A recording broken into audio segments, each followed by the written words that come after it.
بسم اللہ الرحمن الرحیم۔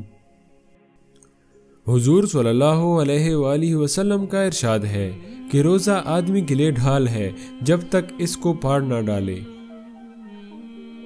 فائدے میں ہے۔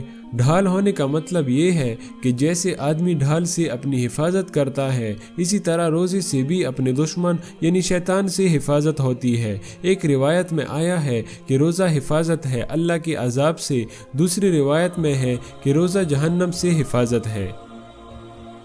ایک روایت میں وارد ہوا ہے کہ کسی نے عرض کیا کہ یا رسول اللہ، روزہ کس چیز سے پھٹ جاتا ہے؟ آپ صلی اللہ علیہ وآلہ وسلم نے فرمایا کہ جھوٹ اور غیبت سے۔ ان دونوں روایتوں میں اور اسی طرح اور بھی متعدد روایات میں روزے میں اس قسم کے امور سے بچنے کی تاکید آئی ہے، اور روزے کا گویا ضائع کر دینا اس کو قرار دیا ہے۔ ہمارے اس زمانے میں روزے کے کاٹنے کے لیے مشغلہ اس کو قرار دیا جاتا ہے کہ وہی تباہی میری تیری باتیں شروع کر دی جائے۔